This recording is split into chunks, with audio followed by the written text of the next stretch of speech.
Welcome back to Democracy Docket's 2024 Candid Q&A series. My name is Crystal Hill, and I'm joined today by Wisconsin Senator Tammy Baldwin, who is running for re-election in the Senate.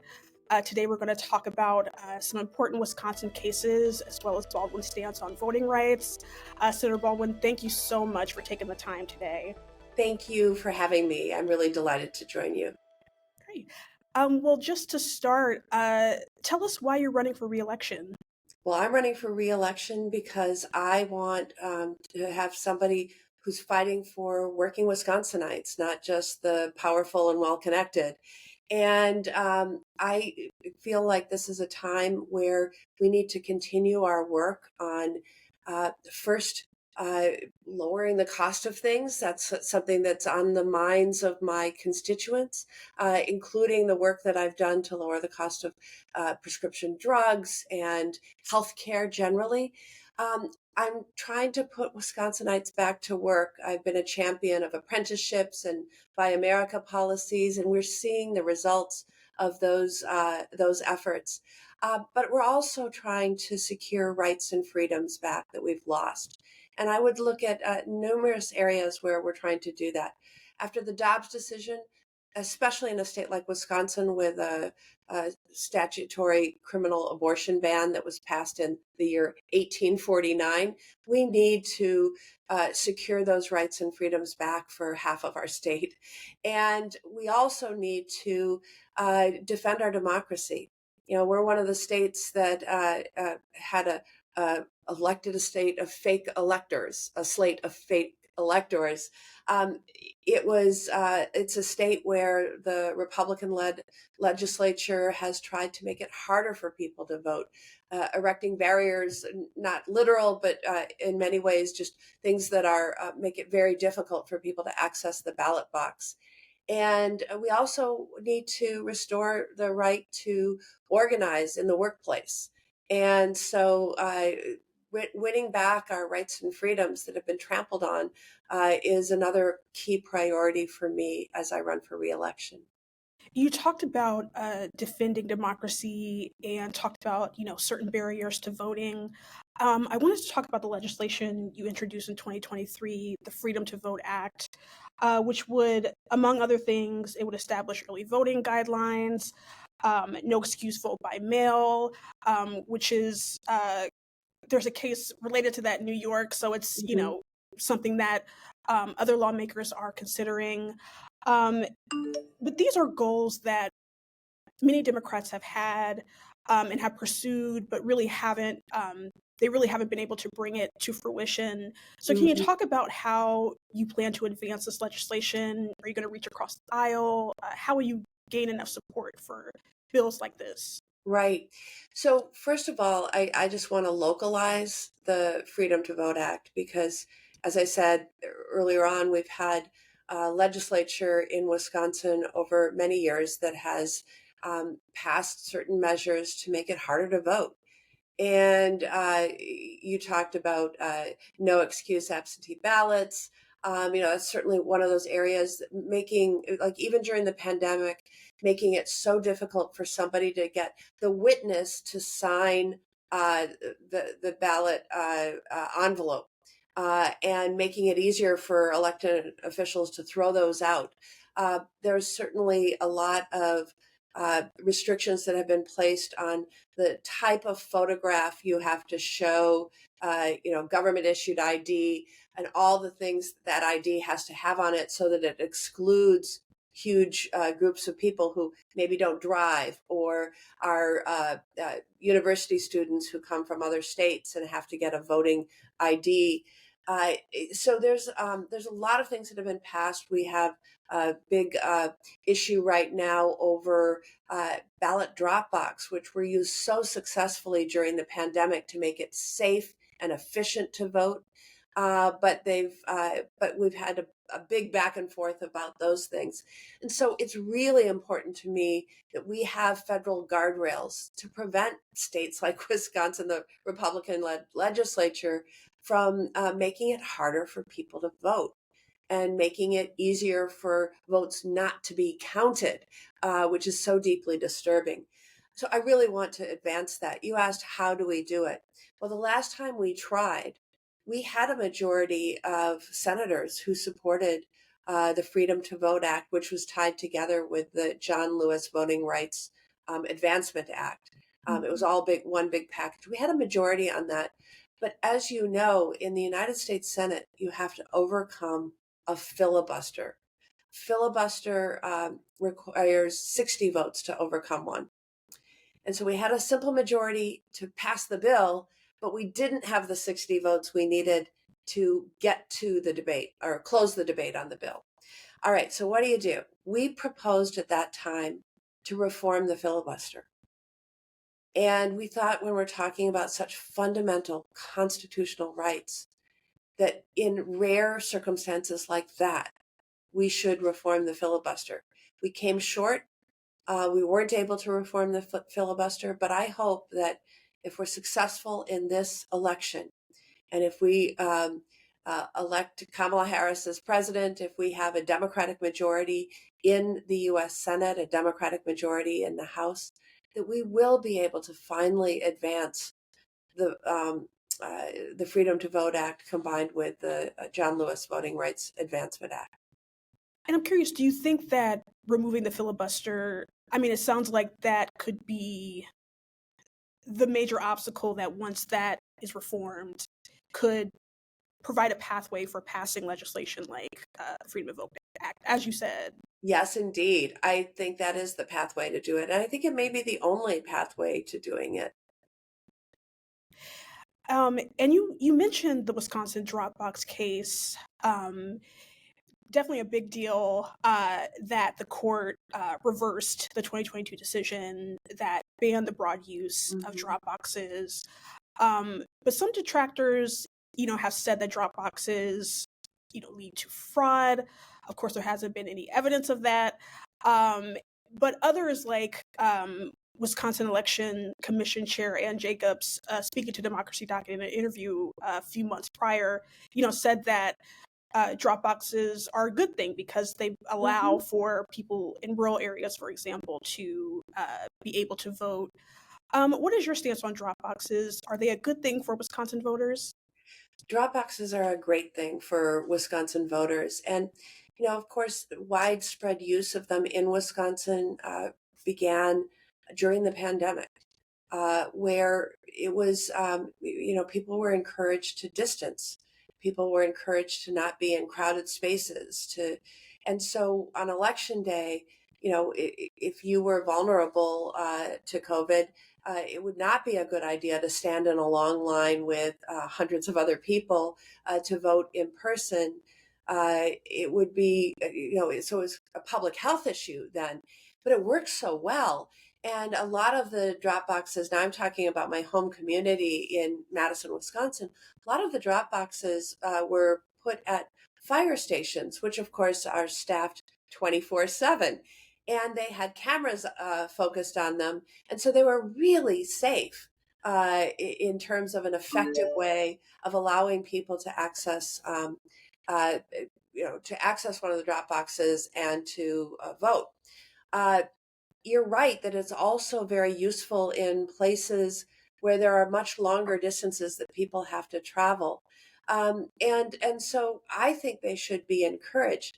My opponent in this U.S. Senate race has been crying falsely that these are going to lead to some sort of fraudulent activity, and he was saying they should be guarded 24/7. Well, as I said, most of the ones in Madison are at fire stations that are staffed 24/7.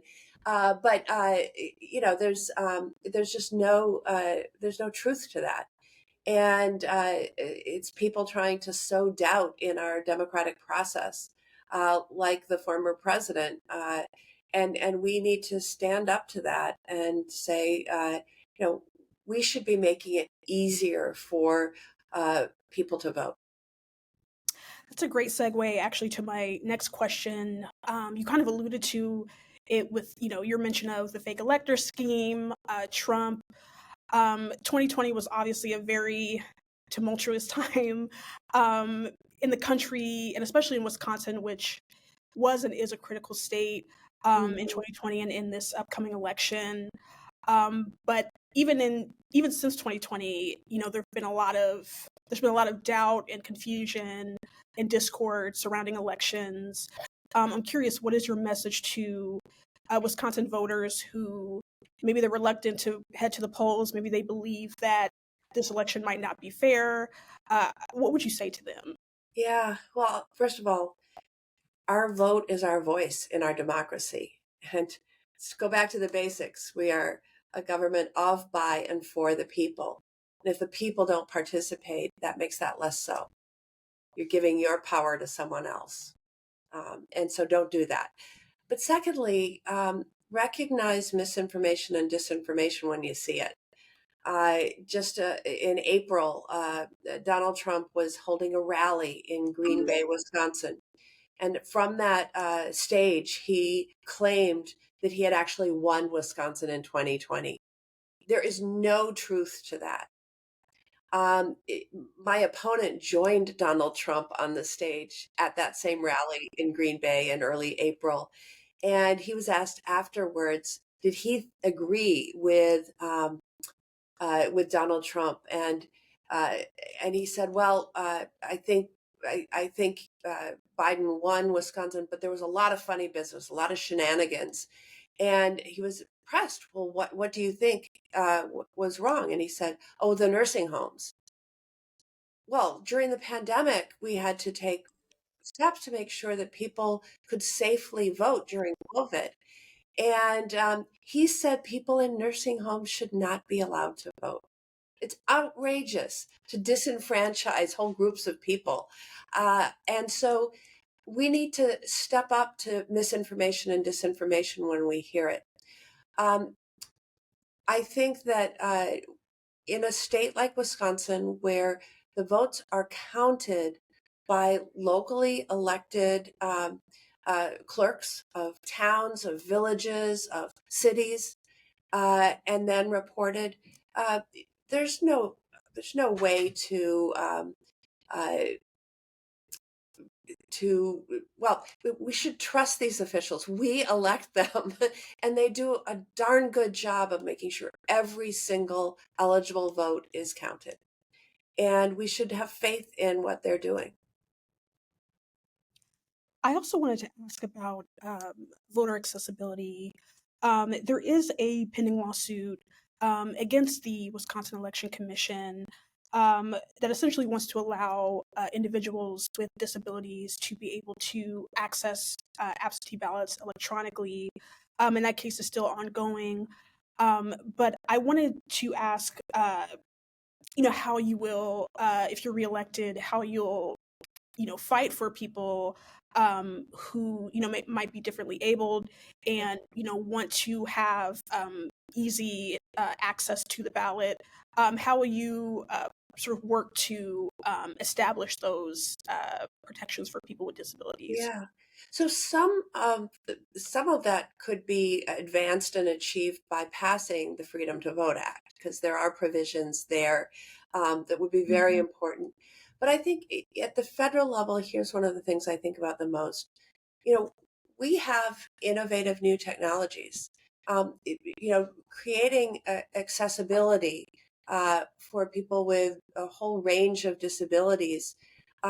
We're finding new ways all the time, but oftentimes the the problem for a local community is they can't afford that technology. And so making sure that we team up with localities to assure that they can access the type of technologies needed to help allow access, whether that's electronic or technological advances. I know, again, in some of our bigger cities, they have more funding to have uh, uh, voting consoles or whatever that are interactive, that allow people who are blind or people with hearing impairments or people with physical disabilities. um, we should have also those guidelines that make sure that any building in which voting is taking place is accessible to those with physical disabilities. So all of that, I think, is important. But one of the things we can do at the federal level is make sure that that small communities, even large communities, can afford the equipment and technology, especially as it advances.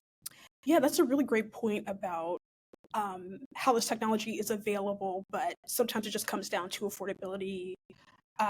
That's something that I haven't really heard a lot of people raise.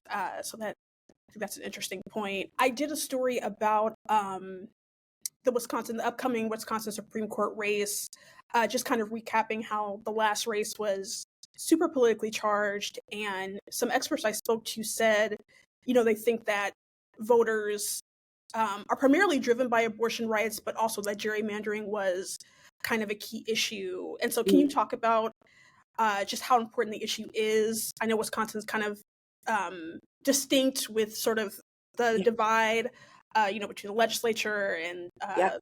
governor. Yeah. So I, Wisconsin in recent years, the last 14 years, has been one of the most gerrymandered states in the country. Most of our statewide elections are 50-50. You may recall, uh, President, uh, President Trump won Wisconsin in 2016 by less than a percentage point, and Joe Biden won in 2016 by less than a percentage point. So we have these razor thin margins. Our legislature is 2/3 Republican, 1/3 Democrat. How can this be the same electorate? Well, that's gerrymandering. You pack all the Democrats in these districts, and then we've been fighting the gerrymander for a long, long time. But during this last year, we finally got fair maps. And so what I'm seeing around the state, and I'm running for reelection, so I'm campaigning everywhere in Wisconsin. We have contested races where we haven't had in certain districts for years, because people look at such a deeply red, deeply Republican district that no Democrat even thinks about running. And conversely, in the deep blue districts, we have contested races. We have voters with real choices down ballot this year. And it's very, very exciting, because I think it's increasing the enthusiasm about being involved. There's places where voters have not had um, anybody knock on their door running for office for years, because the incumbent's just going unopposed. That's Mhm. changed. And I have to tell you, I just think that's so exciting. And it wouldn't have changed if it weren't for our state Supreme Court taking up the gerrymandered, a challenge to the gerrymandered map, and determining that it was a gerrymander under our state constitution. It was unconstitutional. And they had to go about the process of creating a new map that was fair.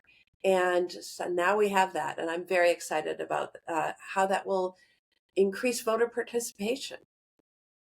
Yeah, that's another point that I had not really thought about with gerrymandering. And I am familiar with the case, but just the possibility of voters being more excited because they feel like maybe they have more of a say this time because it's not Yes, the same politicians winning. And exactly. They have a reason. There's a contest, there's a choice.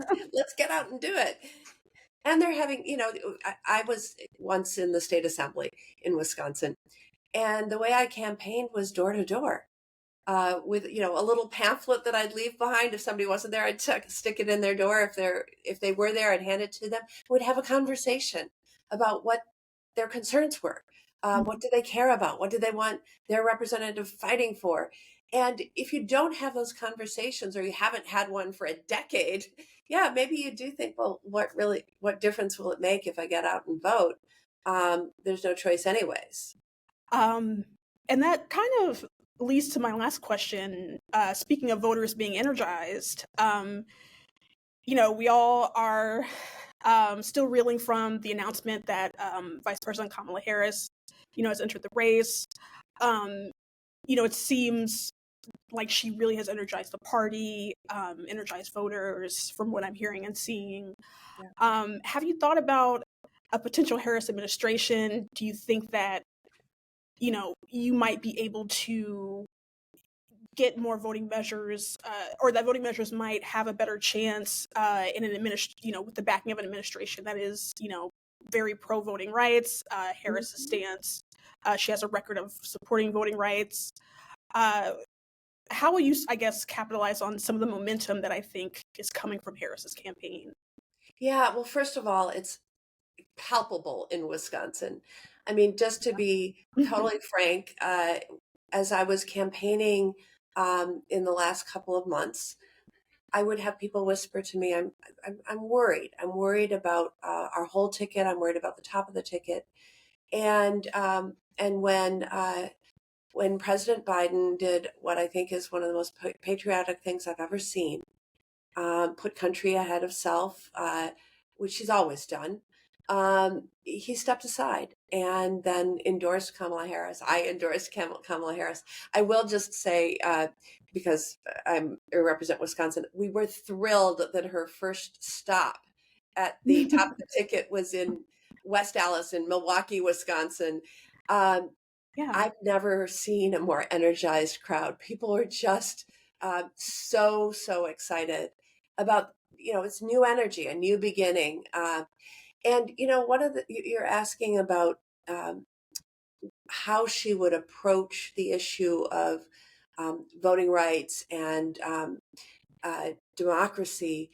Well, we've seen how she approaches that because she really took the lead when the Dobbs decision came out and Roe versus Wade was overturned, and half of America now has fewer rights than their mothers and grandmothers.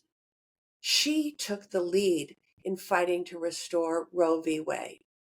And I think she will take the lead as president to do the very same thing, but she will add to the list of things that need to be restored. And that is just full voting rights and all sorts of other really important reforms that are in the Freedom to Vote Act and the John Lewis Voting Rights Advancement Act.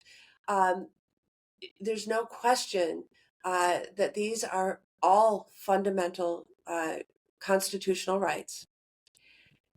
Our vote is our voice, and Roe has to do with our bodily autonomy, right? These are incredibly important rights and freedoms that have been peeled back that we need to restore, and she's going to be at the very lead. That seems like a great note to end on.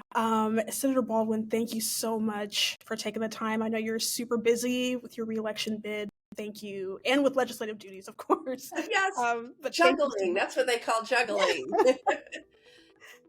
Thank you for tuning in today to Democracy Docket's Candidate Q&A series. To stay up to date on all voting rights news, please subscribe to our free newsletter. Thank you so much.